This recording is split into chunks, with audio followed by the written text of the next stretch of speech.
Green, rolling fields as far as the eye can see. But not everything is as it seems. To most it looks eternal, a land that could never change.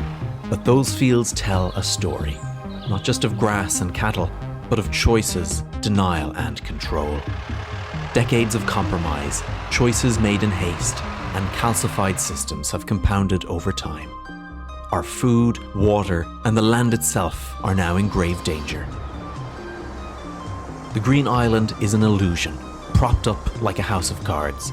But just beyond the propaganda lies the beginning of its collapse.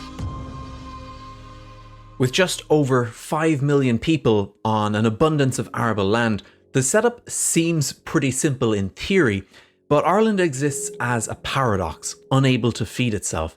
We are actually a net food energy importer to the tune of about 2.5 million people, and because of that, a modern food crisis is looming. We produce so much beef and dairy that we only consume about 10% of it ourselves, and there's a cost to that prolific overproduction. Our domestic horticulture sector has collapsed. Vegetables, root crops, cereals, producers of things like broccoli and carrots, farmers of those are down to single digits. It's shocking, to me anyway, that we can't feed ourselves correctly. The state can't lead, we're like babies on the world stage. Instead of the aeroplane coming into the child's mouth with food, it's ships coming into the country, bulk carriers full of produce that we could be growing here. It's the state who are up against the 4 big Irish agribusinesses. And are they up against them? Not really. The state has no interest in having any kind of conversation with them. Our food production is so warped that we import about 1 million tons of fruit and vegetables annually. Even potatoes, as synonymous with Ireland as the famine itself and the butt of many stereotype jokes, we import about 75,000 tons of them a year. Our import dependency makes us extremely, extremely fragile, and globally the situation isn't getting any better. Most countries are just totally sick of each other, and disruption to shipping lanes would see food shortages and price hikes here. Given that we don't produce enough varied calorie-dense food here for ourselves, it means we have no food security. And in saying that, we're still exporting 9 times more beef and dairy than we consume ourselves. But that would also grind to a halt because we import over 1 million tons of cereal annually to keep our beef and dairy cows happy and alive. So there's not a shred of self-sufficiency anywhere in our food system. Our food system is based purely on the speculation that global food systems will always be the same, but they won't. If, say, for example, the land was being mined for something other than beef and dairy, and you might say, why is he saying mined? I use this word because if it were oil, there would be a problem because it would be unsightly. 90% of Ireland looks the same. It's this homogeneous ryegrass that we're growing. If it was being mined for something else, we'd all have a huge problem with it. But the way the land is being mined, it looks green, so we're fine with it. We're like, oh, this is how Ireland should look. But like with any mining, there's a cost to produce those goods. Pollution is occurring here at previously unseen levels. Ireland has less than 20 pristine rivers, which is down significantly from the 1990s, and we had over 500 pristine rivers. It's an incredible drop in my lifetime. And it's nitrogen from fertilizers, which are the #1 pollutant in rivers.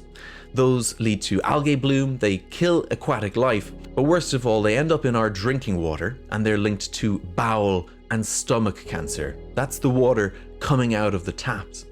And our water filtration process removes, bacteria and metals, but it's not set up to remove nitrates. So that's still coming out of the tap. Since the removal of the EU milk quotas a decade ago, we have about 500,000 more cows. Land that was once for horticulture is now used for grazing. And all of this is adding up to a carbon credit bill that we have to pay in 2030. So in 5 years, we're going to owe between 8 and 26 billion because we're not meeting our carbon targets. What I will tell you is that it won't be the agribusinesses paying those fines. It will be us paying to buy carbon credits for the state because they couldn't do the right thing. At the moment, we produce more greenhouse gas emissions per euro of agricultural output than any other EU country. So that's to give you a scale of the inefficiency in terms of the processes here. Take Netherlands, for example, which I was really surprised to find is less than half the size of Ireland, but I looked at a real map, and it is.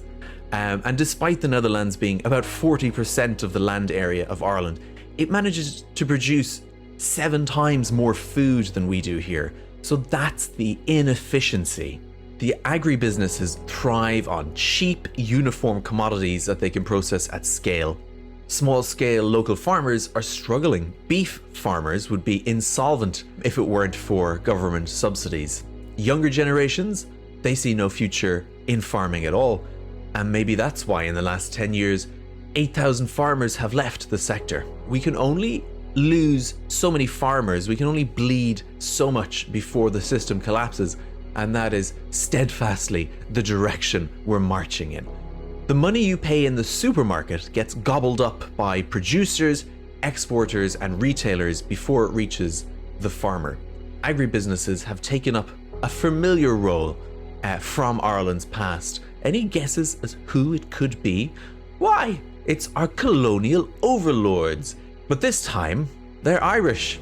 So just like in centuries gone, the fields are being mined for produce for export before feeding the Irish people. So really what we need going forward is to restore balance. The state sees agriculture as an export industry and not as a national food system, but that needs to change. Thankfully, in this envelope, I have the state's official plan to deal with the crisis. This envelope is empty. Filling the land with cattle and emptying it of people has hollowed out rural Ireland. So it brings me round to the question, what kind of healing do we need? What are we waiting for? And how many food crises must we endure before we have this ability to act in our own best interest? If the state can't write up some sensible, profitable, equitable, healthy policies, then it's a good idea to ask why. Why is that? Why does that present such a challenge?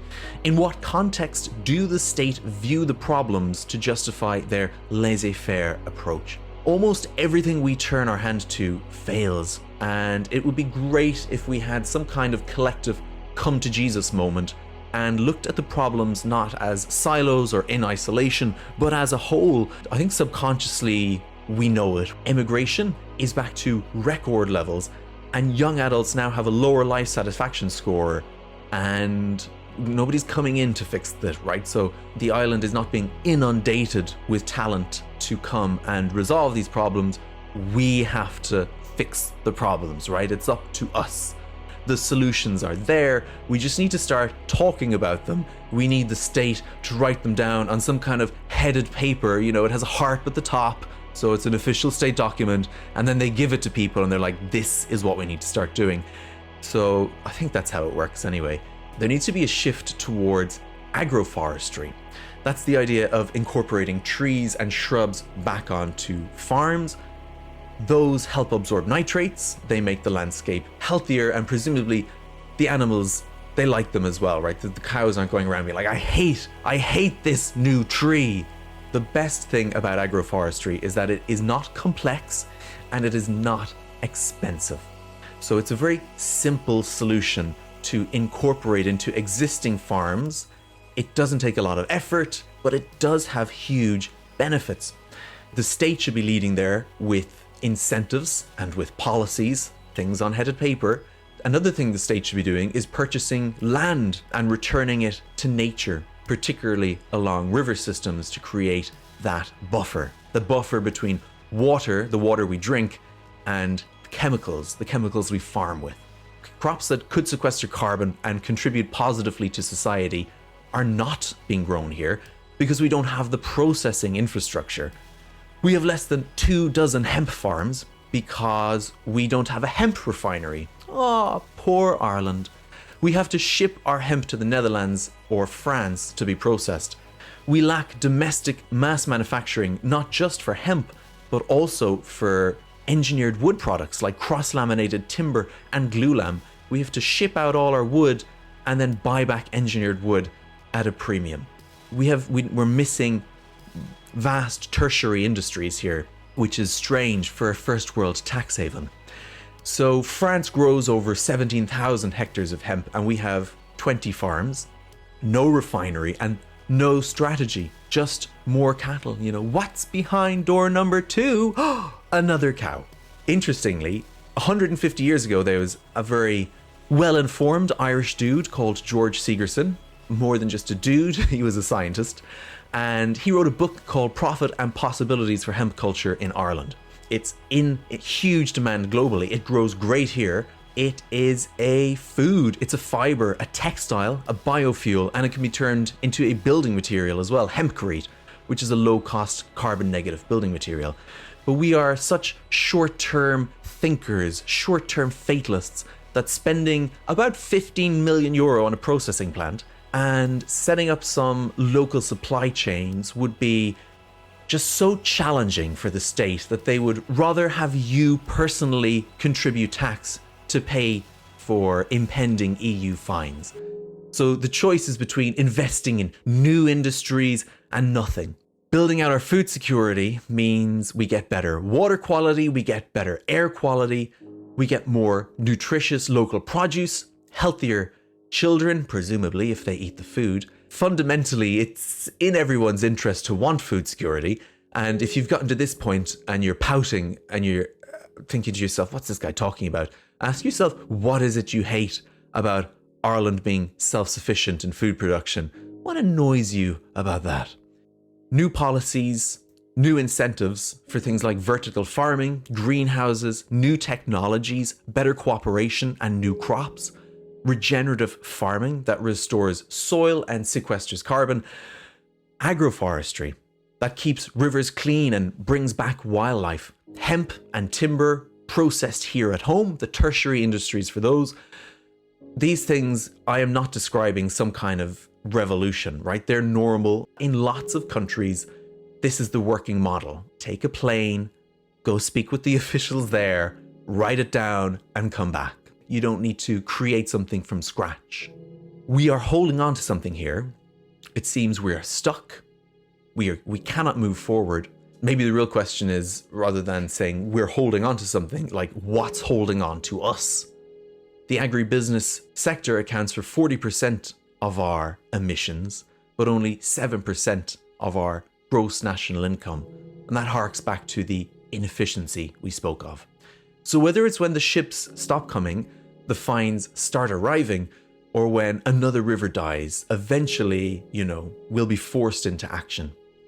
But if you like food and water as much as I do, then the path forward is simple enough. Cows are not enough. I think it was one of the Pierce Brosnan James Bond movies. We need to start building a system that can feed and sustain us. And that means growing what we eat, processing what we grow, and protecting the rivers that give us drinking water.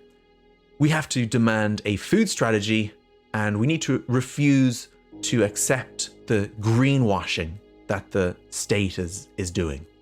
Either we plant the future now, or we'll be left hungry, poisoned, and expected to tip.